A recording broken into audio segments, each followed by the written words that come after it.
সবাইকে ধন্যবাদ এবং অবশ্যই যারা এই মুক্তির জন্য জান দিয়েছেন, আহত হয়েছেন, তাদের অভিবাদন। আমার এটা সৌভাগ্য যে জুন মাসে এখানে আকস্মিকভাবে উপস্থিত হয়েছিলাম এবং এই পরিবর্তনের সময়টা ঢাকাতে কাটিয়েছি। তবে সাহসীদের মতন আমি প্রথম সারিতে ছিলাম না, অনেক পিছনে ছিলাম, পর্যবেক্ষণ করছিলাম, দেখছিলাম, বোঝার চেষ্টা করছিলাম যে ডিসেম্বর মাসে যখন আমি এখানে পড়াতে আসি, আমি এখানে কোর্স পড়াই, এখানে গবেষণা করি, প্রত্যেক বছরই আমি এখানে ৩-৪ মাস কাটাই ঢাকায়। ডিসেম্বর মাসে আমার ছাত্ররা সম্পূর্ণ হতাশ ছিল। নির্বাচন আসছিল, তাদের খালি একটাই কথা ছিল যে এই দেশে থাকা যাবে না, আমাদের এখানে কিছু করার নাই স্যার, কিভাবে বাইরে যাই একটু বুঝান, যদি কেউ এসে এদের সরাইতে পারে 15 আগস্টের মতন সরাবে, নাহলে আর কিছু হবে না। ক্লাসে এইসব কথা বলছে, মানে নিয়মতান্ত্রিক ভাবে ক্ষমতা পরিবর্তনের কোনো জায়গা নাই। তারপরে তো এগুলো ঘটলো। এই 2 দিন আগে আমি গাড়ি দিয়ে যাচ্ছি, দেখছি একদল ছাত্র রাস্তা ঝাড়ু দিচ্ছে। আমি গাড়ি থামিয়ে নামলাম যে আমি লন্ডন ইউনিভার্সিটির প্রফেসর, আমার দেশে তো কেউ রাস্তা ঝাড়ু দেন। আপনার এই জাতীয়তাবোধ আমি খুবই গর্বিত দেখে যে আপনারা এখন রাস্তা ঝাড়ু দিতে নেমেছেন। আমি বললাম যে আমি এখানে 10-12 জন ছিল, বললাম যে এটা ক্যাফেতে নিয়ে একটু চা কফি খাওয়াই। তোরা হাসলো, স্যার আমরা খুব খুশি আপনি যে গাড়ি থেকে নামছেন, কিন্তু আমাদের সময় নাই।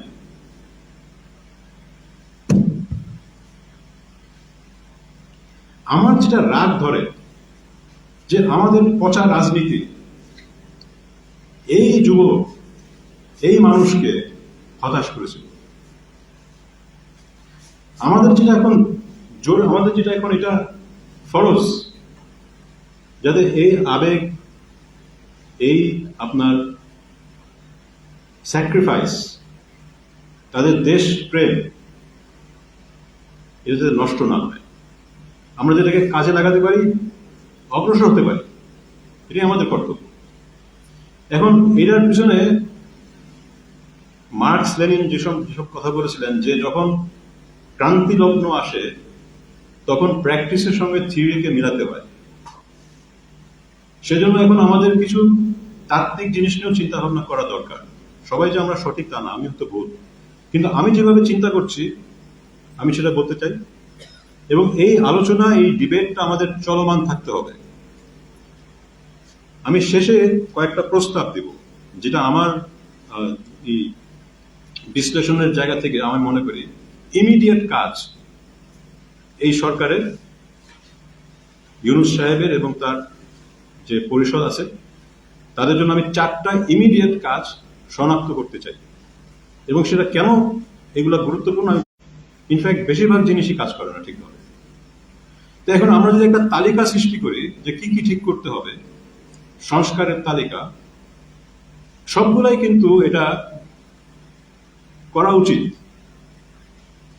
কিন্তু তালিকা যদি বেশি লম্বা হয়, একটা বিরাট বিরাট হুমকি আছে যে আমাদের এই সময়টা আমরা হারাবো, কিছুই হবে না, এবং যেই শক্তিগুলোকে আমরা মনে করছি পরাজিত, তারা কিন্তু পরাজিত হয় নাই, তারা কিন্তু আছে। তাদের হাতে টাকা আছে, তাদের হাতে অস্ত্র আছে, তাদের হাতে মানুষ আছে, তাদের বিদেশি সমর্থন আছে। আমরা যদি খুব দ্রুত বাস্তবে যে ক্ষমতার বিন্যাসটাকে পরিবর্তন না করতে পারি, এদের ফিরে আসাটাতে আমাদের আশ্চর্য হওয়ার কিছু নাই। সেই আগের দলে না আসতে পারে, অন্য কোনো দলে আসতে পারে, কিন্তু ফিরে আসতে পারে। আমি দলের চিন্তা করছি না, আমি সেই ক্ষমতার বিন্যাস, সেই লোক এবং তার রাজনীতির, তার অর্থনীতিতে চিন্তা করছি। এখন এটা বোঝার জন্য আমি আপনাদের একটুখানি মানে তত্ত্বের কথাটা বলবো, যেটা না বলেই না। তারপর আমি আবার ফেরত আসবো এই কাজের দিকটাতে, যেটা আমার মনে হয় সব থেকে বেশি গুরুত্বপূর্ণ। রাজনৈতিক বন্দোবস্ত, এই বিশ্লেষণটা আমি উদ্ভাবন করি 80-র দশকের শেষ দিকে আমার পিএইচডি কাজে। এবং এই রাজনৈতিক বন্দোবস্তের ইংরেজি হচ্ছে পলিটিক্যাল সেটেলমেন্ট। এটা নিয়ে এখন অনেকেই কাজ করছেন এবং অনেকেই বলছেন, কিন্তু কেউ কেউ ভুলভাবে বলছেন, কেউ ঠিকভাবে বলছেন। আগেই বলে দেই রাজনৈতিক বন্দোবস্ত জিনিসটা কি না।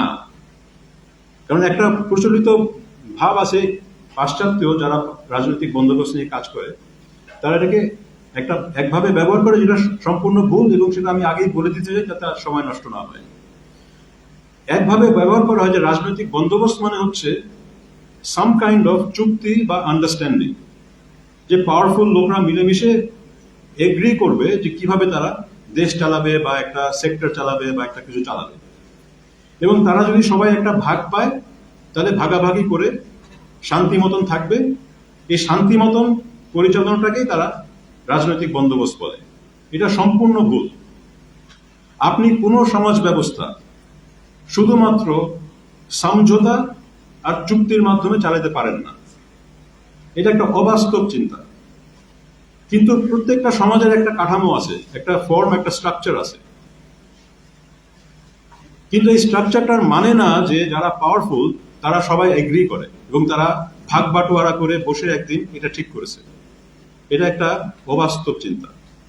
মার্কিন যুক্তরাষ্ট্রের রিপাবলিকান ডেমোক্র্যাটরা কিন্তু বসে এগ্রি করে না কিভাবে মার্কিন যুক্তরাষ্ট্র, তাদের মধ্যে সাংঘাতিক বিবাদ আছে, কিন্তু সেখানে পলিটিক্যাল সেটেলমেন্ট নাই, একটা আছে।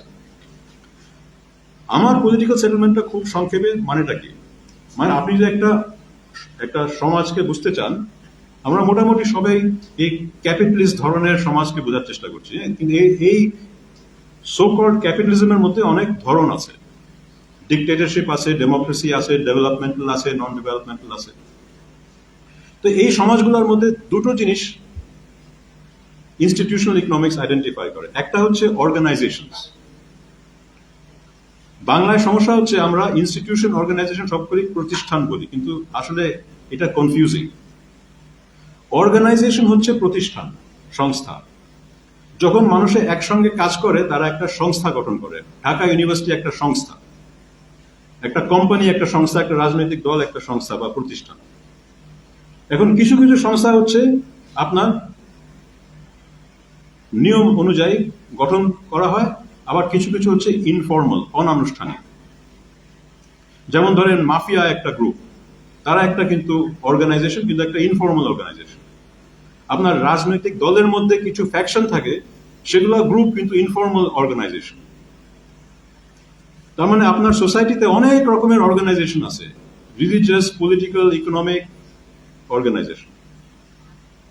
আরেক দিকে হচ্ছে ইনস্টিটিউশন প্রপার। ইংরেজিতে ইনস্টিটিউশন যখন অর্থনীতিতে বলা হয়, ইনস্টিটিউশন মানে হচ্ছে নিয়ম কানুন। এটা কিন্তু প্রতিষ্ঠান না। আমার ইনস্টিটিউশন বাংলা আমার প্রতিষ্ঠান, ওইটাকে কনফিউজ করে ফেলি। ইনস্টিটিউশনাল ইকোনমিক্স প্রাতিষ্ঠানিক অর্থনীতি না। ইনস্টিটিউশনাল ইকোনমিক্স হচ্ছে নিয়ম কানুন বোঝার অর্থনীতি। এখন নিয়ম কানুন দ্বারাই কিন্তু এই প্রতিষ্ঠানগুলো রিপ্রোডিউস করছে। কিছু নিয়ম কানুন আছে আবার আনুষ্ঠানিক। একটা পার্টি গঠন করতে কি করতে হবে, একটা ব্যবসা গঠন করতে কি করতে হবে, কাকে ট্যাক্স দিতে হবে, কত ট্যাক্স দিতে হবে, নির্বাচনে কি করতে হবে, এগুলো হচ্ছে আনুষ্ঠানিক নিয়ম। কিন্তু উন্নয়নশীল দেশে অনেক ইনফর্মাল নিয়ম আছে, অনানুষ্ঠানিক নিয়ম। যে আমার দলের লোক গেলে ভোট দিতে পারবে, ওই দলের লোক গেলে ভোট দিতে পারবে না, এটা কিন্তু একটা নিয়ম, অনানুষ্ঠানিক নিয়ম। আমি যখন ট্যাক্স দিতে যাই, বড় ব্যবসায়ী, আমি এইটুক টাকা ওকে দিলে আমাকে এই টাকা কম দিতে হবে ট্যাক্সে, এটা একটা নিয়ম, এটা একটা অনানুষ্ঠানিক নিয়ম। অর্থাৎ নিয়মের মধ্যেও আনুষ্ঠানিক আছে, অনানুষ্ঠানিক আছে। এখন আপনি যদি একটা স্ট্রাকচার দেখতে চান সমাজে, আপনাকে দেখতে হবে আপনার যে প্রতিষ্ঠানগুলো আছে, অর্গানাইজেশনগুলো আছে, তারা এই নিয়মগুলো ব্যবহার করে কিভাবে তাদের ক্ষমতা রিপ্রোডিউস করছে। এটাই হচ্ছে পলিটিক্যাল সেটেলমেন্ট। যদি তারা ক্ষমতা রিপ্রোডিউস করতে পারে, যদি কালকের পাওয়ারফুল আজকেও পাওয়ারফুল পরশুও পাওয়ারফুল, তার মানে ওই নিয়মগুলো ব্যবহার করে তারা তাদের ক্ষমতা রিপ্রোডিউস করছে। যখন একটা জিনিস রিপ্রোডিউস হয় তখনই তার স্ট্রাকচার আছে, ওই স্ট্রাকচারটাই পলিটিক্যাল সেটেলমেন্ট। এখানে কাউকে একমত হইতে হবে না। এর মানে না যে সবাই এটা নিয়ে খুশি, এর মানে না যে এখানে প্রতিযোগিতা নাই, কিন্তু এর মানে হচ্ছে এখানে একটা স্ট্রাকচার আছে। এখন এই স্ট্রাকচারটা পরিবর্তনশীল। কিভাবে পরিবর্তন হয়? যখন এই অর্গানাইজেশনগুলোর পাওয়ার, এই অর্গানাইজেশনগুলোর ক্যাপাবিলিটি পরিবর্তন হয়, তখন তারা নিয়মগুলোকেও পরিবর্তন করে, নিয়মের কার্যকারিতাও পরিবর্তিত হয়, জিনিসটা আস্তে আস্তে পরিবর্তন হয়। এইভাবেই সমাজ পরিবর্তন হয়। আমি খুব হাই লেভেলে বলছি, পরে এটা আমি এক্সাম্পলস দিব। এখন উন্নয়নশীল দেশের একটা সমস্যা আছে। সমস্যাটা হচ্ছে যে উন্নয়নশীল দেশে বাই ডেফিনিশন বেশিরভাগ সংস্থা অনুৎপাদনশীল, বা তার উৎপাদনশীলতা কম। এটা সাংঘাতিক ইম্পর্টেন্ট। আপনার উৎপাদন, যদি সংস্থাটা উৎপাদনশীল হয়, তাহলে সেই সংস্থাটা নিয়ম চাইবে। সে চাইবে তার নিজের স্বার্থে, সেও নিয়ম মানবে, অন্যরাও নিয়ম মানবে। এখন উৎপাদনশীলটা আমি পণ্যের উৎপাদন বলছি না, যে কোনো জিনিসই উৎপাদন। কালচারও উৎপাদন হয়, খেলাধুলা উৎপাদন হয়, গান বাজনাও উৎপাদন হয়। আপনি চিন্তা করেন একটা ফুটবল টিম, একটা ফুটবল টিমে যদি সব খেলোয়াড় খুবই পারদর্শী হয়, তার টেকনিক্যাল এক্সপার্টিস খুব হাই, তাহলে ওই ফুটবল টিম চাইবে যে তার পুরো টিম নিয়ম মাফিক খেলবে। সে চাইবে যে আম্পায়ার ঠিকভাবে পরিচালনা করবে। সে চাইবে পুরো লিগটা ঠিকভাবে পরিচালিত হবে, কারণ নিয়মগুলো তার স্বার্থে কাজ করছে। সে প্রতিযোগিতা করে সে জিততে চায়, ঠিক আছে? কিন্তু আপনার ফুটবল টিমের খেলোয়াড় যদি সবই ইউজলেস হয়, কেউ ফুটবল খেলতে পারে না, তখন সে যখন ফুটবল খেলবে, সে কিন্তু চাইবে না যে আম্পায়ার খুব কড়াকড়ি করুক। সে একটু ধাক্কাধাক্কি দিবে, সে হাতে করে বলটা নিয়ে গোলের মধ্যে ফেলবে। সে চাইবে না যে লিগটা ঠিকভাবে হয়, কারণ তাকে উঠতে হলে তাকে 2 নম্বরই করে উঠতে হবে। অর্থাৎ যারা পাওয়ারফুল তারা কি চায় তার উপরে নির্ভর করবে আপনার নিয়মগুলা পালন করা হচ্ছে কিনা। আপনার যদি অনেকগুলা হাই কোয়ালিটি ফুটবল টিম থাকে, অটোমেটিকলি আপনার লিগের নিয়ম কানুন ঠিক হয়ে যাবে, কারণ তারা নিজের স্বার্থেই দেখে নিবে যে নিয়ম কানুনগুলো ঠিক হয়। এখন আমাদের উন্নয়নশীল দেশে বেশিরভাগ যারা সংস্থা, কোম্পানি, তারা কিন্তু আন্তর্জাতিক বাজারে উৎপাদনশীল না। তাদেরকে যদি আপনি বাজারে ছেড়ে দেন, তারা টিকবে না। তারা কি করে? তখন ব্যাংকের থেকে টাকা নেয়, ফেরত দেয় না। তারা কি করে? নিয়ম ভাঙে, বিল্ডিং কোড মানে না, শ্রমিকদের ঠিকভাবে বেতন দেয় না, ওইখান থেকে টাকা বানায়। এবং যেহেতু সবাই এটা করছে, কেউ কাউকে ঠেক দেয় না। তো এখানে সমস্যাটা শুধু নিয়মের না, নিয়ম মানার প্রবণতার সমস্যা। কেউ নিয়ম মানতে চাচ্ছে না। যারা ক্ষমতাশীল তারা নিয়ম মানতে চাচ্ছে না, এবং তাদেরকে মানানোর মতন আরো ক্ষমতাশীল কোনো সংগঠন নাই। তো নিয়মটা, আপনি যদি আইনের শাসন দেখেন, যেসব উন্নত দেশে খানিকটা আইনের শাসন আছে, আমাদের থেকে তো বেশি আছে, পারফেক্ট আইনের শাসন কোথাও নাই। কিন্তু আইনের শাসনটা মানেটা কি? আইনের শাসনটা মানে হচ্ছে যখন কেউ আইন ভাঙে, তখন সে যতই পাওয়ারফুল হয় না কেন, তার পরিচয় যাই হোক না কেন, তাকে এটাকে স্বীকার করে এটাকে শুধরাতে হবে। এটি মানে আইনের শাসন। তার মানে হচ্ছে যে ওকে যে শাস্তি দেওয়া হবে, এটা অনেক পাওয়ারফুল সংস্থা চাইবে, নাহলে কিন্তু হবে না। শুধু আপনার যে বিচারক বা শুধু পুলিশ, তাকে দিয়ে হবে না। আপনাকে পাশ থেকে চাপ আসতে হবে, যেটাকে আমরা হরিজন্টাল চেক বলি। আপনাকে একটা এক্সাম্পল দিই, তাহলে এটা হয়তো আরো বুঝতে পারবেন। লাইনে দাঁড়ানো, বাস আসতেছে, আপনি লাইনে দাঁড়াচ্ছেন। কেন লাইনে দাঁড়ান? চিন্তা করেন একটু ভালো করে। আমি দেখেছি ঢাকা শহরে কোনো কোনো জায়গায় মানুষে খুব সুন্দরভাবে লাইনে দাঁড়ায়, আবার ওই একই লোক আরেক জায়গায় লাইনে দাঁড়ায় না। আমি ক্যান্টনমেন্টের কথা বলছি না, ওটা ভুলে যান। আমি ক্যান্টনমেন্টের বাইরের ঢাকার কথা বলছি। ক্যান্টনমেন্টের বাইরের ঢাকায় অনেক জায়গায় মানুষের লাইনে দাঁড়ায়, অনেক জায়গায় দাঁড়ায় না। কোনো কোনো ব্যাংকে গিয়ে লাইনে দাঁড়ায়, কোনো কোনো ব্যাংকে গিয়ে লাইনে দাঁড়ায় না। আপনি এটাকে কালচার দিয়ে ব্যাখ্যা করতে পারবেন না, কারণ একই লোক। আপনি এটাকে পুলিশ বা আপনার এনফোর্সমেন্ট দিয়ে ব্যাখ্যা করতে পারবেন না, কারণ একই শহর। তো পার্থক্যটা কি? পার্থক্যটা হচ্ছে আমরা কিন্তু সাবকনসিয়াসলি একটা জিনিস করি সবসময়, যেটা পাশ্চাত্য দেশে করতে হয় না, এখানে করতে হয়। কিন্তু আমরা এমন ভাবে করি, আমরা নিজে জানি না আমরা করছি। আমরা কি করি? আমরা আশেপাশে লাইনে কারা আছে তাদেরকে মূল্যায়ন করি। আমি যদি মনে করি যে যারা দাঁড়ায় আছে তারা আমাকে পিছনে টেনে নিয়ে আসবে, বলবেন যে ভাই এখানে একটা সিরিয়াল আছে, তাহলে আমি কিন্তু লাইন ভাঙবো না। আর আমি যদি মনে করি যে এখানে কিছু লোক আছে লুঙ্গি টুঙ্গি পড়া, এদেরকে আমি সামনে যাই, যদি না যাই অন্য লোক সামনে যাচ্ছে, আমি না গেলে আমি কোনোদিনও ঢুকতে পারবো না, তখন আমিও সামনে চলে যাবো, আর কেউ আমাকে থামাবে না। এটাই তো মানে আমি নিয়মটা ভাঙছি কি না ভাঙছি সেটা নির্ভর করছে হরিজন্টাল চেকের উপরে প্রথমত। তারপরে নির্ভর করছে যদি এখানে একটা ফাইট হয়, তখন আমি কাউকে ডাকছি, পুলিশকে ডাকছি, কিন্তু পুলিশ পরে আসে। তো যদি এইখানে এই লাইনে সবাই সম পাওয়ারের হয়, একই রকমের পাওয়ার থাকে, তখন যখন পুলিশ আসে সবাই বলবে যে এই করছে, পুলিশ তাকেই ধরতে হবে, না চাইলেও তাকে ধরতে হবে, কারণ এখানে অনেক পাওয়ারফুল লোক আছে, সবাই বলছে এ করছে। আর যদি ওই সেকেন্ড কিউতে যায়, যেখানে অনেক লুঙ্গি পরা লোক দাঁড়ায় আছে, আর যে পাওয়ারফুল সে ভাঙছে, যখন পুলিশ আসে, পাওয়ারফুল লোকটা বলবে আমি তো কিছু করি নাই, তখন তিনটা লুঙ্গি পরা লোককে ধরে নিয়ে যাবে যে আপনারা আমার সময় নষ্ট করতেছে, তখন আর তাকে ধরবে না। অর্থাৎ পুলিশও যেটা করছে সেটা কিন্তু চাপের সম্মুখীন হয়ে করছে, এটা আমাদের বুঝতে হবে। এখন এটা হচ্ছে একটা খুব জেনারেল থিওরিটিক্যাল জিনিস। এর মধ্যে আপনার সোসাইটিতে পাওয়ারের ডিস্ট্রিবিউশন কিন্তু চেঞ্জ হচ্ছে। 90-এর দশকে বাংলাদেশে যে সিস্টেমটা ছিল সেটাকে আমি আমার কাজে কম্পিটিটিভ ক্লায়েন্টিজম বলেছিলাম। এটার মানেটা হচ্ছে দুইটা বড় দল ছিল বা দুইটা বড় গ্রুপিং ছিল। এই দুইটা বড় গ্রুপিং নিজেদের মধ্যে প্রতিযোগিতা করত, দুইটাই করাপ্ট ছিল, দুইটাই নিয়ম ভাঙত, দুইটাই চোরের দল ছিল, কিন্তু হরিজন্টাল চেক ছিল। সিরিয়ালে বেশি আগে কেউ চলে গেলে তাকে টেনে নিয়ে আসতো যে ভাই এখানে সিরিয়াল আছে। দ্বিতীয় বৈশিষ্ট্য ছিল সেই সময়কার যে আমাদের অর্থনীতিতে মধ্যম শ্রেণীর ব্যবসায়ী প্রতিষ্ঠানের সংখ্যা অনেক বেশি ছিল এবং গ্রোথটা এখান থেকেই আসছিল। আপনি যদি 1980s এর বাংলাদেশের অর্থনীতি দেখেন, এটা কিন্তু একটা এসএমই ড্রিভেন গ্রোথ ছিল। তখন আমাদের পুরো গার্মেন্টস ইন্ডাস্ট্রি এসএমই ছিল, টেকনিক্যালি এসএমই ছিল। এই এসএমইদের মধ্যে একটা প্রতিযোগিতা ছিল এবং একটা ডাইনামিজম ছিল।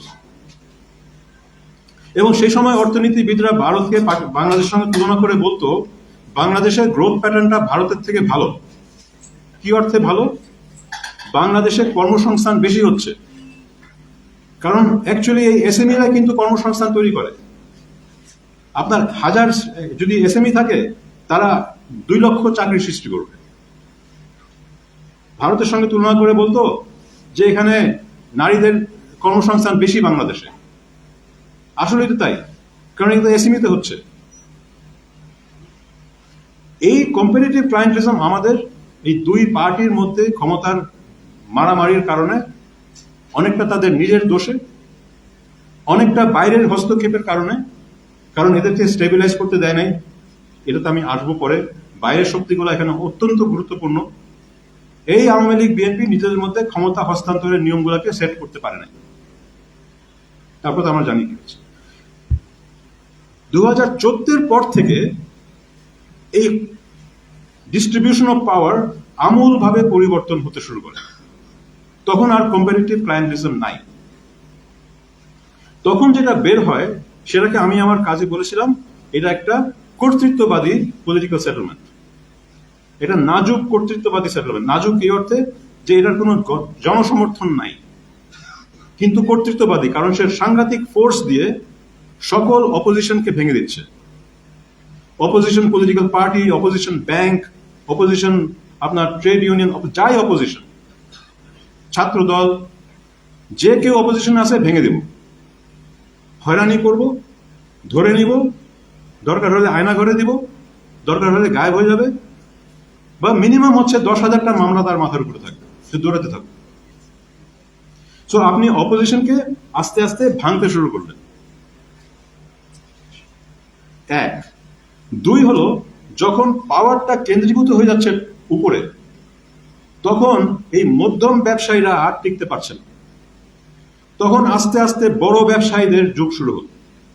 মানে ইকোনমিক পাওয়ারের সঙ্গে আপনার পলিটিক্যাল পাওয়ারের সঙ্গে আপনার ইকোনমিক পাওয়ারটাও কনসেন্ট্রেট হতে শুরু করলো। এই যে এখন খালি 4-5টা ব্যবসায়ী গ্রুপ সব কিছু নিয়ন্ত্রণ করছে, এটা কিন্তু 2014-র পর থেকে। তার ফলে কি হলো, আমাদের যেই বৈশিষ্ট্য ছিল বাংলাদেশের, যে আমরা কর্মসংস্থান ভিত্তিক অর্থনৈতিক প্রবৃদ্ধি হচ্ছে, এমপ্লয়মেন্ট ড্রিভেন গ্রোথ হচ্ছে, সেটা ভেঙে গিয়ে আমরা আস্তে আস্তে ভারতের মতন হয়ে গেলাম। ভারতে কি হয়, ওই কয়েকটা বড় কোম্পানি উপরে অনেক হাইটেক, দেখতে অনেক ঝাঁক জমক মনে হচ্ছে, সাংঘাতিক ডেভেলপমেন্ট হচ্ছে, কিন্তু কোনো জবস নাই, জবলেস গ্রোথ।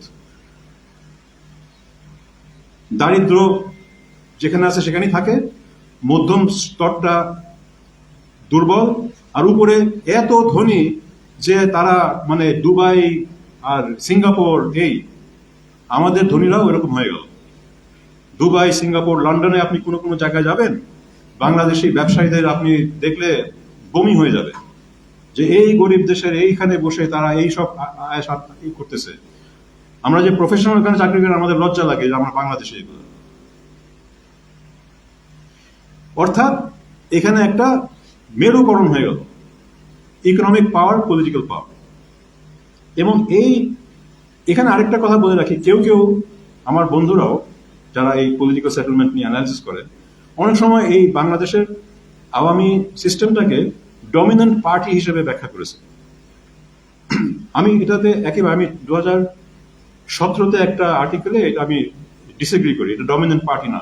ডমিনেন্ট পার্টি মানে হচ্ছে একটা পার্টি যে তার মধ্যে সব রকমের ফ্যাকশনকে ঢুকায় দেয়, ঢুকিয়ে সে খুব স্টেবল হয়ে যায়, তাকে সরানো যায় না, কারণ যারা ম্যাটার করে তার ওই পার্টির মধ্যেই আছে। যেমন Congress party 1960s 1970s dominant party ছিল। আমাদের আওয়ামী লীগ কিন্তু ডমিনেন্ট পার্টি না, ছিল না। কেন? কারণ এখানে যারা পাওয়ারফুল ফ্যাকশন সবগুলোকে ঢুকানো হয় নাই, যেগুলোকে পছন্দ না সেগুলোকে ভেঙে দেওয়া হয়েছে। এটাই হচ্ছে কর্তৃত্ববাদ। তো এই আওয়ামী লীগের কিন্তু চরিত্র প্যারাডক্সিকলি অনেকটা আইয়ুব খানের 1960s পলিটিক্যাল সেটেলমেন্টের মতো। কেন? ওই আপনি ভয় দেখায় সবাইকে ভেঙে আপনি কর্তৃত্ববাদ করবেন, এটা কিন্তু ডমিনেন্ট পার্টি না। ডমিনেন্ট পার্টি এইভাবে ধস করে পড়ে যায় না, ডমিনেন্ট পার্টি এইভাবে এতগুলো মানুষ মারে না। ডমিনেন্ট পার্টি যখন পতন হয়, এটা ধীরে ধীরে হয়, কিন্তু কর্তৃত্ববাদের পতন হঠাৎ করে হয়। এখন তো এটা প্রমাণ হয়েছে, এটা তো ডমিনেন্ট পার্টি ছিল না, এর কোনো জনসমর্থন ছিল না, এটা ছিল ভয় এবং বিরোধী অর্গানাইজেশন ভেঙে দেওয়ার ভিত্তিতে। এই ট্যাকটিকটা জুলাই 24-এ কাজ করে নাই দুইটা কারণে। কেন কাজ করে নাই? যারা রাস্তায় নামলো প্রথমত এবং পরে যখন আরো আসলো, এরা কোনো অর্গানাইজড পার্টি না, এদের কোনো স্ট্রাকচার নাই, কাকে ধরবে? যদি স্ট্রাকচার থাকতো তো ধরতো। তারা আপ্রাণ চেষ্টা করেছে এটাকে একটা বিএনপি জামাত রূপ দিতে, তাহলে সবাইকে অনেক মানুষ মেরে ফেলতো। কিন্তু হয় বিএনপির দেউলিয়াতের কারণে বা তার প্রজ্ঞার কারণে বিএনপি একটা ভালো কাজ করছে যে কিছুই বলে নাই, কোনো সুযোগই দেয় নাই কাউকে কিছু বলার। সে চুপ ছিল, সে বলছে আমার নৈতিক সমর্থন দিই, আমার সবাই নৈতিক সমর্থন দিই, ভালো কথা। ধরবে কাকে? একদিকে এটার কোনো স্ট্রাকচার খুঁজে পাওয়া যাচ্ছিল না, আরেকদিকে যে কারণে মানে আমার মানে গর্বিত বলাটা যথেষ্ট না, দেখলাম যে ছাত্ররা ভয় আর পায় না। আপনারা সবাই দেখছেন এই ছবিটা, যে এক পুলিশ স্বরাষ্ট্রমন্ত্রীকে দেখেছে, স্যার একটা গুলি করি, আবার আরেকটা আসে, কি করব? মাশাআল্লাহ, এগুলো থামানো সম্ভব না। আপনি কত লোক মারবেন? ধস। আচ্ছা, এখন আসি আমাদের কাজের জায়গায়, যে এখন কি সিচুয়েশনটা কি? সিচুয়েশনটা হচ্ছে যে একটা কর্তৃত্ববাদী অতি concentrated power, political power concentrated, economic power concentrated, একটা স্ট্রিট রেভলিউশনের মাধ্যমে, যেটা বাই ডেফিনিশন এবং তার শক্তি হচ্ছে যে সে অর্গানাইজ না, তাকে ধরা যাচ্ছে না, চলে গেল। এখন কি করতে হবে? তো পলিটিক্যাল সেটেলমেন্টের যদি আপনি ফ্রেম থেকে চিন্তা করেন, আমাদের ইমিডিয়েটলি কিছু কাজ করতে হবে যদি আমরা এটাকে ধরে রাখতে চাই। আমাকে ওই কনসেন্ট্রেটেড পাওয়ারের ভিত্তিগুলোকে যত তাড়াতাড়ি সম্ভব ধ্বংস করতে হবে। এবং নতুন পাওয়ারের অর্গানাইজ ভিত্তি তৈরি করতে হবে। এটা বলতে অনেক সহজ কিন্তু কঠিন, কিন্তু আমি কিছু চিন্তা ভাবনা করে কিছু প্রস্তাব দাঁড় করিয়েছি, সেটা আমি আপনাদের সামনে এখন উপস্থাপন করব। কিন্তু সময়টা একটু দেখে নিই, আমার সময় কিরকম যাচ্ছে। আচ্ছা, সময় আছে।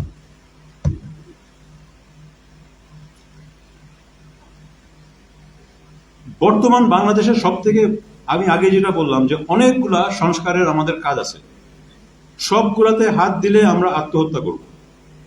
আমাকে আইডেন্টিফাই করতে হবে এই কাঠামোর মধ্যে, আমি যে এই যে বলছি যে অর্গানাইজেশন ইনস্টিটিউশন, এখানে একটা ব্যালেন্স আসতে হবে। আমি যে নিয়মগুলো চাই সেগুলোকে সাপোর্ট করার মতন আপনার অর্গানাইজ শক্তি থাকতে হবে, নাহলে এটা টিকবে না। আমার কাছে যেটা সব থেকে এক্সাইটিং মনে হয়েছে এই আন্দোলনে, যে এই ছাত্ররা কোনো এইসব ইন্টেলেকচুয়ালাইজ অনেক কিছু ব্লা ব্লা তত্ত্ব ছাড়াই তারা যেটা করছে, এটা একেবারেই পলিটিক্যাল সেটেলমেন্টের থিওরির সঙ্গে মিলে যায়। কিভাবে মিলে যায়? যে প্রত্যেক পদে তারা যে দাবিটা উত্থাপন করেছে, যে স্লোগানটা দিয়েছে, সেটা তার পাওয়ারের সঙ্গে মিলে। স্লোগানটা হচ্ছে ইনস্টিটিউশন রুল, আমি এটা চাই। পাওয়ারটা হচ্ছে অর্গানাইজেশন, আমার এটা আছে। আপনি যদি যেটা চান তার যদি পাওয়ার না থাকে, আপনি মার খাবেন। আর আপনার পাওয়ার আছে কিন্তু আপনি ডিমান্ড করলেন না, আপনার সমর্থকরা ছেড়ে চলে যাবে আপনার। অর্থাৎ আপনার পাওয়ারের সঙ্গে আপনার দাবিকে মিলাইতে হবে। এখন যেহেতু এটা একটা ডিসঅর্গানাইজ মুভমেন্ট ছিল, এদের ইনফরমেশন অনেক জায়গা থেকে আসছিল, তারা সমন্বয় করে কিভাবে, এবং এটা একটা গবেষণার সাংঘাতিক জায়গা, কিভাবে তারা প্রত্যেক পদে ঠিক যেদিন যেটা বলার কথা সেটাই বলছে। যখন ফোর্স ছিল কোটা আন্দোলন, তার কোটাই বলছে। যখন মারতে শুরু করছে আর অনেক লোক নামছে, তখন বলছে না, প্রধানমন্ত্রীকে মাফ চাইতে হবে, 2 জন মন্ত্রীকে চাইতে হবে, ইত্যাদি। ওই 7 দফা না কত দফা, 9 দফা। ঠিক যখন আপনার ওই ক্ষমতা আছে, তখন আসলো 9 দফা। 1 দফা যদি একদিন আগে বলতো মার খাইতো, একদিন পরে বললে কাজ করতো না। আমরা সবাই খালি বসেছিলাম যে এই ভুলটা করেন না, মাশাআল্লাহ ভুলটা করে নাই। ঠিক যখন 1 দফা বলার কথা, তখন 1 দফা বলছে। অর্থাৎ যদি কেউ পলিটিক্যাল সেটেলমেন্টের অ্যাপ্লিকেশন দেখতে চায় কিভাবে হওয়া উচিত, এটাই হচ্ছে অ্যাপ্লিকেশন। আপনার অর্গানাইজেশনের সঙ্গে আপনার দাবিকে মিলতে হবে, আপনার অর্গানাইজেশনের সঙ্গে আপনার ইনস্টিটিউশন মিলতে হবে, আপনার পাওয়ারের সঙ্গে আপনার রিফর্ম মিলতে হবে। আপনার যদি পাওয়ার না থাকে, আপনি রিফর্ম করেন, ফেল করবেন। আপনার পাওয়ার থাকে, আপনি করলেন না, আপনি ওয়েস্ট করলেন। দুইটাই মারাত্মক। এখন আসি আমাদের করণীয়। বাংলাদেশে এখন আমি একটা বিরাট সংকট দেখছি, যেটা কিন্তু সবাই আপনাদের বলছে না। সংকটটা কি? সংকটটা হচ্ছে ইকোনমিক কোল্যাপস। আমরা কিন্তু ইকোনমিক কোল্যাপসের একটুখানি কোনায় প্রায় চলে আসছি। আমাদের বড় বড় ব্যাংকগুলা ধসে যাচ্ছে। অনেকে ভুলবশত বলে যে কয়েকটা ব্যাংক বন্ধ করে দিলে কি হবে? মারাত্মক ক্ষতি হবে। কারণ ব্যাংক হচ্ছে, এক ব্যাংকের যারা টাকা পায়, সে আরেক ব্যাংকে বা আরেকজনকে দেওয়ার কথা। সে যদি টাকা তার থেমে যায়, সে ওখানে দিতে পারবে না, সে আরেকজনকে দিতে পারবে না, সে আরেকজনকে দিতে পারবে না। এটাকে অর্থনীতিতে বলে কন্টিজিয়ন। ব্যাংক কোলাপস করা মানে আপনার পুরো অর্থনীতি থাম করে কন্ট্রাক্ট করবে। শুধু ওই ব্যাংকের কাস্টমার না, আপনার পুরো অর্থনীতি কন্ট্রাক্ট করবে। ঠিক আছে, এটা একটা। দ্বিতীয়ত, আমাদের রিজার্ভস কমতে কমতে এখন বর্তমান কি রিজার্ভ কেউ জানে না। তৃতীয়ত, আমার ট্যাক্সের কিছু টাকা নাই। আমরা যেটা রাজস্ব আদায় করছি, এটা চলে যাচ্ছে কোথায়? চলে যাচ্ছে গত সরকার কিছু ঘৃণ্য চুক্তি করে গেছে। ঘৃণ্য চুক্তি, এটাকে ইংরেজিতে বলে ওডিএস ডেট। ওডিএস ডেট, এটা আমি ফেরত আসবো, এটা একটা তাৎপর্য আছে। তারা কি করেছে? তারা চুক্তি করেছে বিদ্যুৎ কিনবে তাদের বন্ধুদের কাছ থেকে। চড়া দামে যে বিদ্যুৎ আমার দরকার নাই, দিচ্ছে না, খালি ফ্যাক্টরি বসে আছে, আমি টাকা দিচ্ছি। তো আপনি এই টাকা কিভাবে দিবেন? দিতে পারেন না। আমার পুরো ফিসক্যাল সিস্টেম ক্র্যাশ করছে, আমার মনিটারি সিস্টেম ক্র্যাশ করছে এইসব কারণে।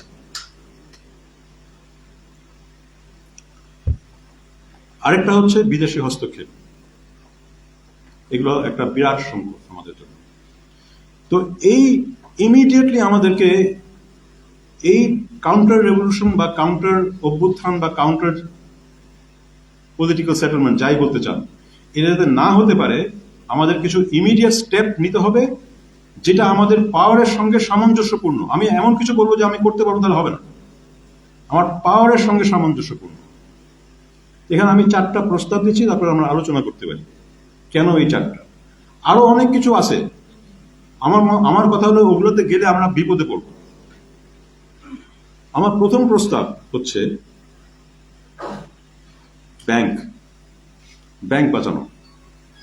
ব্যাংক না বাঁচালে, আপনার হয়তো ব্যাংকের টাকা নাই, আমি আপনাকে গ্যারান্টি করছি আপনার ব্যাংকে টাকা থাকুক আর না থাকুক, ব্যাংক কোল্যাপস করলে আমরা সবাই মরব, পুরো অর্থনীতি সংকোচন হবে।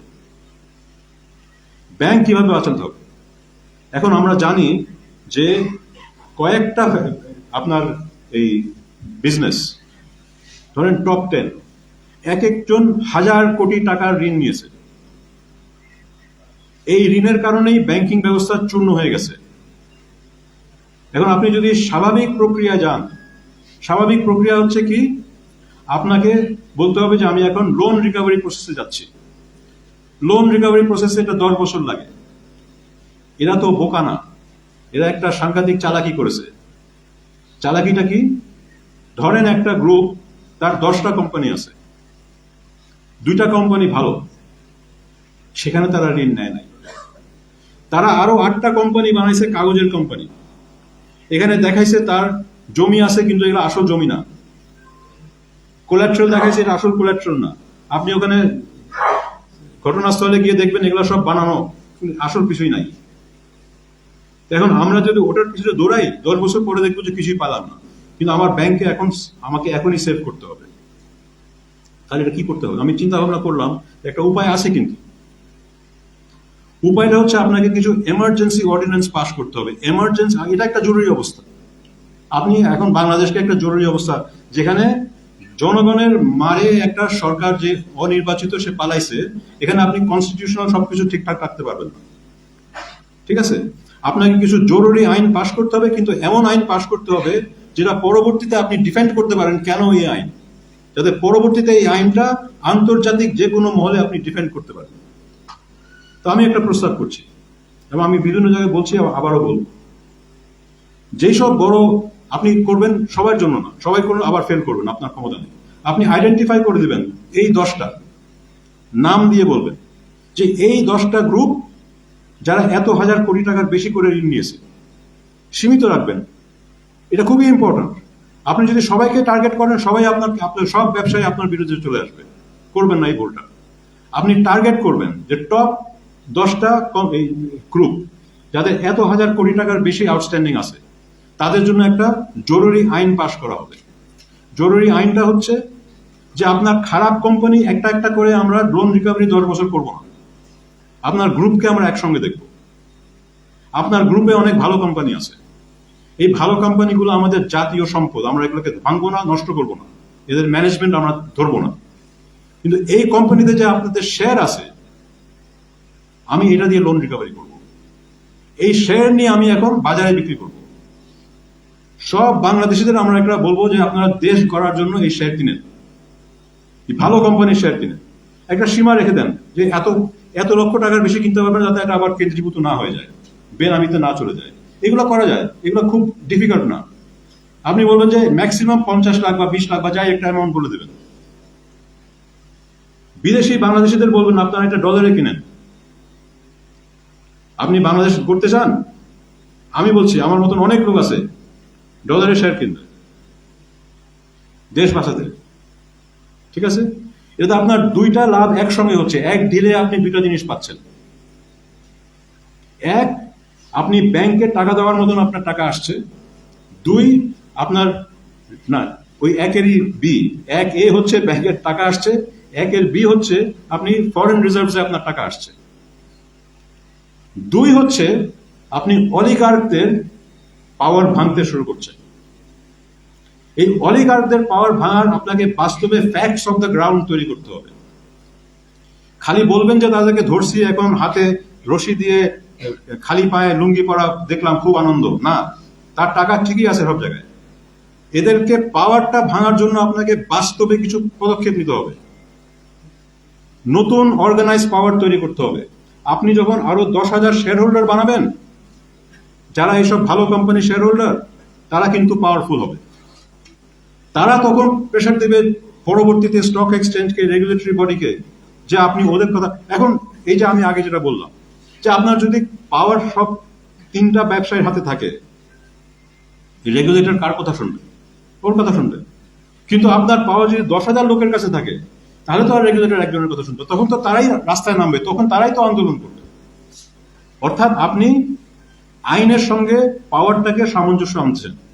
আপনি যত পাওয়ারটাকে ব্রড বেস করতে পারেন, তত আপনার আইন ভালো হবে, তত আপনার এইসব এই অলিগার্কি মুশকিলে পড়বে। এটা হচ্ছে প্রথম প্রশ্ন। এখন আপনি বলতে পারেন যে না, আমাদের বিদেশি বন্ধুরা বলবে আপনারা কন্ট্রাক্ট ভায়োলেশন করছেন, এই সেই। বলবে না। কেন বলবে না? কারণ আমাদের এর একটা কাউন্টার লজিক, আপনার লিগাল আর্গুমেন্ট আমরা দিব। লিগাল আর্গুমেন্ট হচ্ছে এরা চুরি করেছে। কে বলছে? ডক্টর মোহাম্মদ ইউনুস। আপনারা তার যাই সমালোচনা করেন, বিশ্বে কিন্তু কেউ মনে করে না সে রাজনৈতিক ভাবে চুরি করতেছে কিছু। এটা আমাদের ব্যবহার করতে হবে।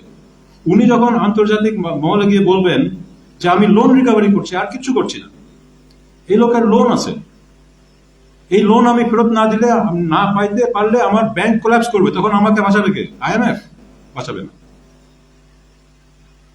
এই যুক্তিটা আমাদেরকে সবাইকে বলতে হবে যে আমরা কিছুই করছি না, লোন রিকভারি করছি, কিন্তু লোন রিকভারি করতে গিয়ে আমরা তাদের পাওয়ারটাও চেঞ্জ করছি।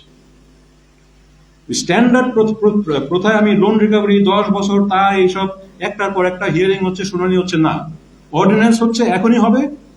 আপনি কিছু ইয়াং পাওয়ারফুল ছাত্র, আর্মি অফিসার, প্রশাসনের লোককে এখানে বসাবেন, উনি সাইন করবেন, এটা হবে। ওনারা ইমিডিয়েটলি যেখান থেকে সই নিয়ে আপনি বিক্রি করে দেবেন। 3 মাসের ব্যাপার। আপনি facts on the ground change করবেন। বিপ্লব, সংস্কার, যাই বলেন, আমাদের সময় নাই। এগুলোকে একেবারে দ্রুত ভিত্তিতে এটা করতে হবে। আপনি ফ্যাক্টস অন দ্য গ্রাউন্ড একবার চেঞ্জ করে দিলে তাদের আসা খুব কঠিন হবে। তারা আসলেও এই 10,000 লোক থেকে তারা ফেরত নিতে পারবে না, সহজ না তো। এটা এক। 2 হলো,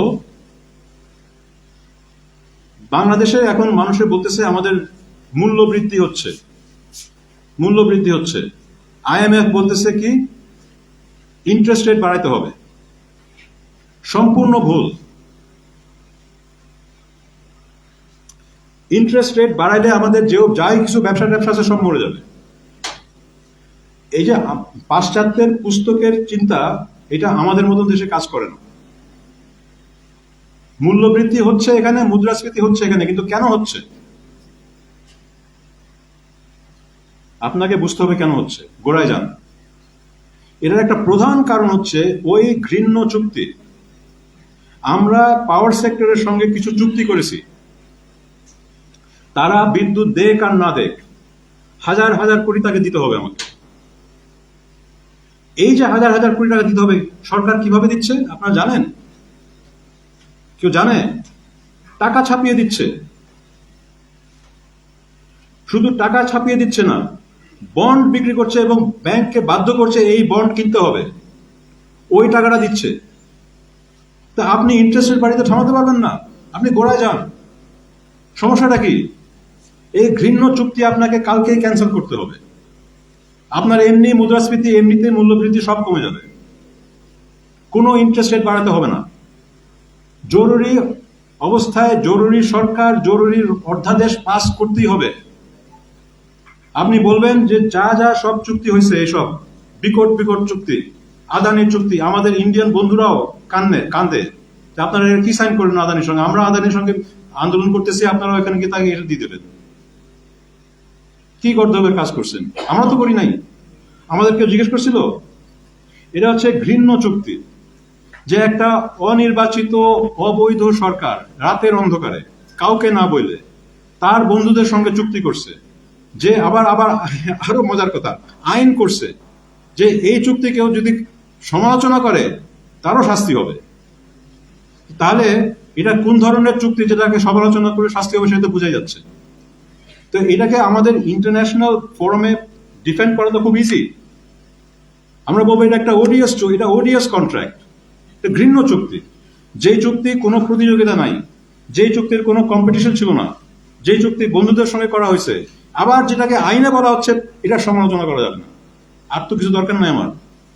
এগেন, ইউনুসের মতন মানুষ যদি বলে যে এই চুক্তি যতদিন থাকবে আমি আমার জনগণের কাছে যাইতে পারবো না ট্যাক্স তোলার জন্য, আইএমএফ কি বলছে?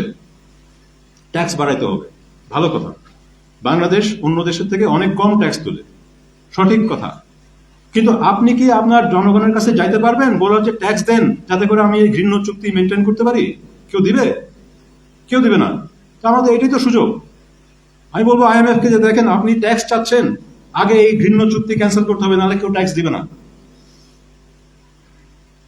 এটা সুবর্ণ সুযোগ, এটা বসে থাকেন না। এটা ক্যান্সেল করলে সঙ্গে সঙ্গে আপনার কিন্তু পাওয়ার স্ট্রাকচার চেঞ্জ হয়ে যাবে। এই যে টাকা নিয়ে এই সে চোরা ব্যবসায়ীরা পয়সা নিয়ে এই তো বদমাইশিগুলো করে, এই টাকা নিয়েই তো করে। আপনি গোড়াতে কেটে দিচ্ছেন, শেষ। 3 মাসের কাজ, বসে থাকেন না। এটা এটা করতে পারবেন? অবশ্যই পারবেন। এখন যে মানুষের বাংলাদেশে যে মুড, রাগ, খালি ওনারা অ্যানাউন্স করবে আমরা এটা করবে, আপনারা আসেন কিনা, আসেন রাস্তায়, 10 লক্ষ লোক আসবে রাস্তায়, আপনি খালি সই করবেন, শেষ।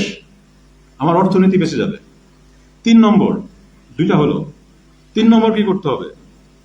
3 নম্বর করতে হবে যে যারা যারা আপনারা হুন্ডি করে টাকা পাঠাইছেন বাইরে, খবর আছে। আমরা এটা কিন্তু বাংলাদেশ ব্যাংকের গভর্নর অলরেডি বলছে, কিন্তু বলা এক কথা, করা এক কথা। উনি কিন্তু বলছেন যে আমরা এটাকে ফেরত আনার প্রক্রিয়া শুরু করব। খুব ভালো কথা, শুরু করেন, কালকে করেন। প্রক্রিয়াটা কি? এগেন, যেহেতু আমাদের এখন নেতৃত্বে এমন কিছু লোক আছে যারা আন্তর্জাতিকভাবে পরিচিত, আসান মনসুর আইএমএফ এর লোক, Mohammad Yunus Nobel prize winner, এরা বলবে যে আমার দেশ থেকে টাকা চুরি করে আমার রিজার্ভ খালি করে দিয়েছে, আমরা এখন আন্তর্জাতিক আইন অনুযায়ী বেনিফিশিয়াল ওনারশিপ আইডেন্টিফাই করে যারা যারা সন্দেহভাজন তাদের অ্যাকাউন্ট সিজ করেন, তারপরে এটার তদন্ত হোক। সিজ তো করেন। আপনার যখন রাশিয়া আর ইউক্রেনের যুদ্ধ শুরু হয়, 1 মাসের মধ্যে সব রাশিয়ান অলিগার্কের অ্যাকাউন্ট সিজ হয়ে যায় ইউরোপে। কেন? কারণ তারা এটা চাইছে এটা হইতে। ওইখানেও তো একটা পলিটিক্যাল সেটেলমেন্ট আছে, ওইখানেও তো একটা পাওয়ার স্ট্রাকচার আছে। আপনি যদি ওই পাওয়ার স্ট্রাকচারের সঙ্গে আপনি একটা দাবি করেন, এখন ওইখানকার পাওয়ার স্ট্রাকচার ইউনুসকে সাপোর্ট করবে। আপনি বামপন্থী হিসেবে ভালো লাগে না লাগে ভুলে যান, ওইখানকার পাওয়ার স্ট্রাকচার ইউনুসকে সাপোর্ট করবে। ইউনুস যদি বলে যে আমার দেশ থেকে টাকা চুরি হয়েছে, আমি এখন এখানে আইনত আমি ব্যবস্থা নিতে চাই, আপনি এটাকে ক্রপ করেন, আমার ধারণা ভেরি হাই প্রবাবিলিটি কিছু কিছু জায়গায় এগুলো বন্ধ হয়ে যাবে। আমরা পাই কি না পাই, তারা এটা পাবেন, তারা এই টাকা আর ধরতে পারবে। এটা হচ্ছে 3 নম্বর। 4 নম্বর, সেটা খুবই ইম্পর্টেন্ট, সেটা হচ্ছে এখানে বিদেশি হস্তক্ষেপ কিভাবে কমানো যায়। এটা আমার জন্য এটা খুবই ইম্পর্টেন্ট। আমরা এখানে সয়ে গেছি, আমরা এটা দেখতে দেখতে দেখতে আমাদের জন্য এটা নর্মাল হয়ে গেছে। এটা নর্মাল না, এটা নর্মাল না যে আমার দেশের একজন সংসদের প্রার্থী সে দিল্লিতে গিয়ে মনোনয়ন নিয়ে আসে, সে গর্বের সঙ্গে বলে আমি দিল্লির প্রার্থী, আমি ভারতের প্রার্থী, এসিফ আমার এটা শক্তি। আমি এটা বাইরের মানুষকে যদি বলি যে এটা হইতেছে, ওরা হাসে, ওরা কি। ইংল্যান্ড আর আমেরিকার মধ্যে খুব ভালো সম্পর্ক, মানুষের মানুষের সম্পর্ক ভারত বাংলাদেশের সম্পর্কের থেকে অনেক বেশি ভালো, 1 মিলিয়ন টাইম ভালো। বাংলাদেশের মানুষ তো ইন্ডিয়াকে এত ভালোবাসে না, কিন্তু ইংল্যান্ডের মানুষ আমেরিকাকে অনেক ভালোবাসে। কিন্তু ইউকে পার্লামেন্টে যদি কেউ দাঁড়ায় বলে আমি ইউনাইটেড স্টেটস এর প্রার্থী, আমি ওখান থেকে মনোনয়ন নিয়ে আসছি, ও ভাই আপনি ওই প্রার্থী ওখানে গিয়ে প্রার্থনা করেন, আপনি এখানে আসেন না। আমরা এটা বলি না কেন? আচ্ছা, এটা কি করা যেতে পারে? এখানে কিন্তু একটা বিশাল পাওয়ারের বিষয় আছে, ঠিক আছে, কিন্তু আমাদের কিছু সুবিধাও আছে। আমি এটা ওই বিভিন্ন প্রবন্ধে বলেছি, আবার বলছি, সবাই পড়েন নাই হয়তো। যেই সব দেশে একনায়কত্ব হয় এবং টিকে, অনেক দিন ধরে আপনার স্বৈরাচার থাকে, সেখানে আপনি যদি একটু খতিয়ে দেখেন সব সময় পাবেন যে সেখানে শাসক শ্রেণীর একটা ফ্রি অর্থের উৎস আছে, হয় তেল আছে বা গ্যাস আছে বা কিছু একটা আছে। ওই তেল গ্যাস নিয়ে তারা একনায়কত্ব করে। কি করে? ওই টাকাটা নিয়ে তারা পুলিশ প্রশাসন সবাইকে কিনে নেয়, অন্যদের দমন করে। আমাদের একই জিনিসটা হচ্ছে, কিন্তু আমাদের তেল গ্যাস নাই। তো এদের অর্থটা কোত্থেকে আসছে, কেন আসছে?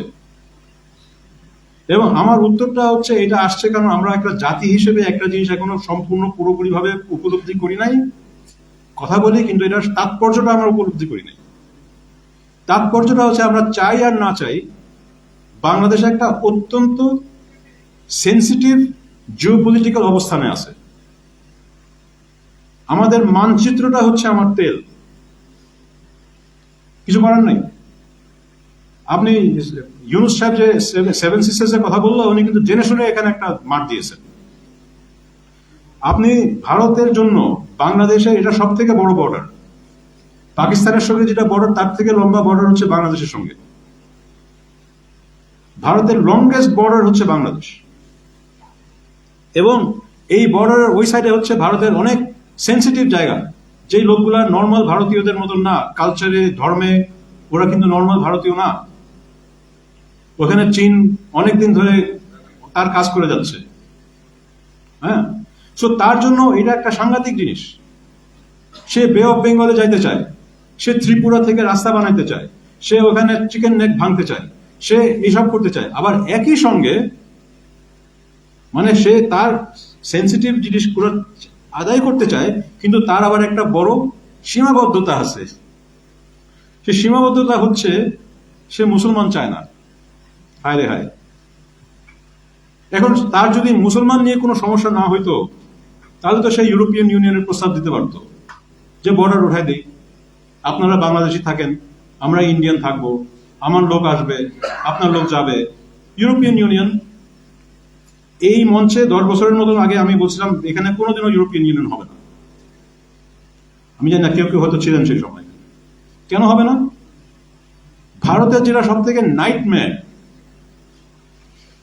আমি আপনার একটা কথা একটু ঠাট্টা করে বলি, কিন্তু এটা সত্য। আপনি যদি ভারতীয়দের রিয়েলি ভয় দেখাতে চান, মানে একেবারে মানে ওরা যে ভয়ে মেরে ফেলতে চান, কি বলবেন জানেন? আমি ভারত হতে চাই। আপনি ভারত হইলে এই 17 কোটি মুসলমান বিহার থেকে নাগাল্যান্ড পর্যন্ত মুসলিম প্রধান হয়ে যাবে। এটা এটা তার তার নাইটমেয়ার সিনারিও। সে কাশ্মীরের কয়েক মিলিয়ন মুসলমান হ্যান্ডেল করতে পারে না।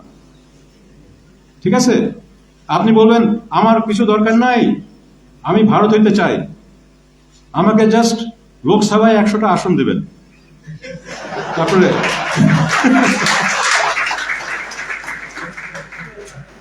আমি ঠাট্টা করে বলতেছি কারণ সে দিবে না। তো সেই জন্য ভারতের পজিশন বাংলাদেশের প্রতি হচ্ছে ইসরায়েলের পজিশন প্যালেস্টাইনের প্রতি। আমরা অ্যাক্সেস চাই, আমরা মানুষ চাই না। তো আপনি অ্যাক্সেস চান, মানুষ চান না, তার মানে আপনি কাঁটাতারের বেড়া দিবেন আর আপনি ভিতর থেকে ঘোরাঘুরি করবেন। তো এটা তো কোনো চুক্তিতে আপনি কেউ মানবে না। তো এই চুক্তি আপনাকে গোপন চুক্তি করতে হবে। এই চুক্তি গোপন চুক্তি করে আপনাকে তখন আপনার সরকার যে এটা দিবে তাকে ক্ষমতা রাখতে হবে। এটাই তো হয়েছে। আচ্ছা, শুধু ভারত না, চীনেরও এখানে সাংঘাতিক ইন্টারেস্ট আছে, কিন্তু চীন ওইরকম চাণক্যের চিন্তা করে না। তারা টাকা দেয় আর তারা ভাবে যে আমি টাকা দিচ্ছি, আপনি আমার কাজ করবেন। তো যখন প্রধানমন্ত্রী গিয়ে তিস্তা ক্যান্সেল করে দিল, চিকেন নেক দিয়ে দিল, তারপরে চীনে গেল, শি জিনপিং বলল আমি তোমার সঙ্গে দেখাই করবো না, শেষ।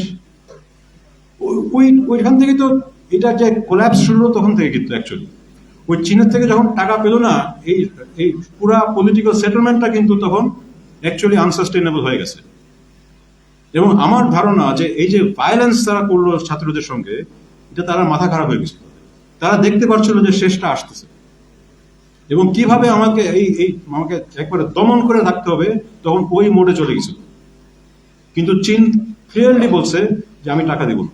তো ওই যে আমি আগে বললাম আমার এখন রিজার্ভ নাই, আমার এখন ট্যাক্সের টাকা নাই, আপনি চীন টাকা দিবে না, আপনি টিকতে পারবেন। তো এটা কি করা যেতে পারে? ও বাই দ্য ওয়ে, আরেকটা শক্তিও আছে এখানে, মার্কিন যুক্তরাষ্ট্র। সেও এখানে আসতে চায়। মাশাআল্লাহ, সে আসতে চায় কারণ সে মালাক্কা স্ট্রেট কন্ট্রোল করতে চায়। মালাক্কা স্ট্রেট কন্ট্রোল করলে সে চীনকে কন্ট্রোল করতে পারবে। চিন্তা করেন। তাহলে আমাদের কি করণীয়?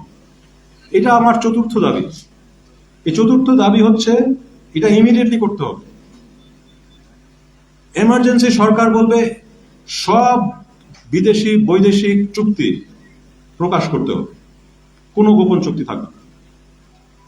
আমরা সবাই দেখতে চাই চুক্তিগুলো কি, শুরু থেকে শেষ পর্যন্ত কি আছে। যদি না দেখান সেটা পালন হবে না, শুধু যেটা পাবলিক সেটাই পালন হবে। এবং যখন আমরা দেখে বলবো যে না, এটা তো মনে হচ্ছে এটা কোনো গোলমাল, তখন আমরা সেটা যখন সংসদ হবে আমরা সংসদে নিয়ে সেটা সংশোধন করব। কিন্তু এখনই আমি এটাকে পাবলিক চাই এবং এখনই আমি এটা অর্ডিন্যান্স চাই যে এখন থেকে সবকিছু পাবলিক হবে। কারণ আমার তো লুকানোর কিছু নাই। আমি যদি একটা সাম্রাজ্যবাদী শক্তি হতাম যে আমি অনেক দেশের সঙ্গে অনেক গোলমাল করতেছি, তখন আমি গোপন চুক্তি চাই। তো আমি তো সাম্রাজ্যবাদী শক্তি না, আমি কার কোথায় গোলমাল করব? আমার তো গোলমাল করার কোনো জায়গা নাই। কিন্তু আমি জানতে চাই আমার নামে কি করা হলো। যখনই একটা চুক্তি দেখব যেখানে দেখা যাচ্ছে আমরা অনেক কিছু দিচ্ছি আর ওরা কিছুই দিচ্ছে না, তার মানেটা কি? তার মানে ওরা আমাকে কিছু দিচ্ছে না, কিন্তু কোনো ব্যক্তি বা দল বা কোনো সাংসদ বা কাউকে দিচ্ছে, যে কারণে সে দৌড়ে যায় ইন্ডিয়াতে তার মনোনয়ন নিয়ে আসতে। ওই তো এক্সচেঞ্জটা। আমরা কিছু পাচ্ছি না। কিন্তু এটা তো না যে তারা এমনই বোকা, এমনই গর্ধ যে একটা চুক্তি সাইন করলে আমরা কিছুই পাইলাম না, তাকে সবাই দিল। এটা তো না। তারা তো চিন্তা ভাবনা করে করছে। তাদেরকে ওগুলা যে ইন্ডিয়ার যেটা দাবার সেটা তারা নিচ্ছে, কিন্তু অন্যভাবে নিচ্ছে। তো যখনই আমরা একটা চুক্তি দেখবো যেখানে আমরা দিচ্ছি কিছু পাচ্ছি না, ওই চুক্তি আমরা বাতিল করে দেবো। তাহলে ওরা কিছু পাবে। আমাদেরকে এই গেমটা খেলতে হবে, কারণ আমাদের এই ভৌগোলিক অবস্থান পরিবর্তন হবে না। কিন্তু আমরা যদি এটাকে ম্যানেজ না করতে পারি, আমাদের এসে গণতন্ত্র হবে না। সে যেই ক্ষমতায় আসুক, যেই পার্টি ক্ষমতায় আসুক, এটা কিন্তু এই মূল্যটা, এই ভৌগোলিক মূল্যটা কিন্তু দিনে দিনে বছরে বছরে বাড়ছে। বিএনপি যখন ছিল ক্ষমতায় তখন বিএনপি এতটা করতে পারে না, কারণ এত টাকা কেউ দিচ্ছিল না, তখন এই এত ইন্টেন্সিভ কম্পিটিশন ছিল না। এটা কিন্তু আস্তে আস্তে বাড়ছে এবং আরো বাড়বে। বাংলাদেশের স্ট্র্যাটেজিক পজিশনের মূল্যটা আরো বাড়বে। অর্থাৎ ভবিষ্যতের দলগুলা আরো তাদের লোভ হবে যে আমরা একটা ডিল করে ফেলি চুপচাপ। ওই ডিল করে তখন আমাদের টাকা বসায় রাখবে। ওরা থাকলো, আমরা তো শেষ হয়ে যাবো, আমাদের তো গণতন্ত্র থাকবে না। তার মানে আমাদের কি করতে হবে? এই পাওয়ারটাকেও ভাঙতে হবে। এবং এই পাওয়ারটা ভাঙার জন্য আমার ওই আইনটা দরকার, এবং ওই আইনটা কে বাস্তবায়ন করবে? জনগণ বাস্তবায়ন করবে। কারণ এখন সবাই সজাগ হয়ে গেছে ওই ব্যাপারে। এইসব কিছু জিনিস আমরা কিন্তু এখানে আর পার পাবে না। তো এই চারটা জিনিস আমি মনে করি যে এই চারটা জিনিস, এক হচ্ছে আমাদের অর্থনীতিকে সেভ করবে, আর দুই হচ্ছে পাওয়ার স্ট্রাকচারটাকে চেঞ্জ করবে। এবং পাওয়ার স্ট্রাকচারটাকে এমনভাবে চেঞ্জ করবে যে ইমিডিয়েটলি সেটাকে আমরা বাস্তবায়ন করতে পারবো। এটা হওয়ার পরে তখন আমরা আরো অনেক রিফর্ম করতে পারি। যখন আমি দেখবো যে না, আমার ট্যাক্সের প্রবলেমটা আমি স্কোপ করে ফেলেছি, আমি এসব ঘৃণ্য চুক্তি ক্যান্সেল করে দিয়েছি, আমার ফিসক্যাল ব্যালেন্সে আসছে, তখন আমি বলতে পারি যে হ্যাঁ, আমি এখন ট্যাক্স বেশি তুলব, তখন আমি এনবিআর এর রিফর্ম করবো, তখন আমি বাংলাদেশ ব্যাংকের রিফর্ম করবো। কিন্তু সিকোয়েন্সটা খুবই ইম্পর্টেন্ট। কোনটা আগে করব কোনটা পরে করব আমাকে করতে হবে। আমাকে আগে এই চুরি থামাইতে হবে, চোরদের ভাঙতে হবে, এবং আমার শক্তির সঙ্গে মিলে যে সামঞ্জস্য রেখে স্লোগান আর দাবি মিলাইতে হবে। যদি আমরা করি তাহলে কিন্তু পদে পদে আমরা অগ্রসর হব। এখন একটা প্রশ্ন সবসময় মানুষে করে, এই সরকারের মেয়াদ কত? আমার উত্তর হচ্ছে এই প্রশ্নটা ভুল। সরকার যদি ইমিডিয়েটলি আমাদের 3-4 মাসে দেখাইতে পারে তারা এইসব করতে পারছে, তাহলে অটোমেটিক তার মেয়াদ বেড়ে যাবে। অটোমেটিকলি মানুষ বলবে আপনি 4টা ভালো কাজ করছেন, আরো 4টা করেন। তাকে মেয়াদ চাইতে হবে না, আমরাই দেব, করেন।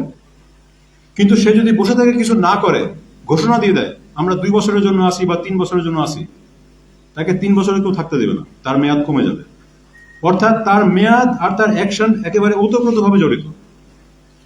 সে যতই অ্যাকশন নেবে ততই মেয়াদ বাড়বে, যতই ইনঅ্যাকশন তার মেয়াদ কমবে।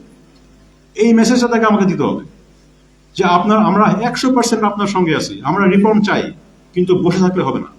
আলোচনা দরকার নাই, থিসিস লিখতে হবে না, অনেক গবেষণা, অনেক তদন্ত, অনেক এগুলো কিচ্ছু করতে, আপনি করবেন, এখন করবেন, প্লিজ করেন।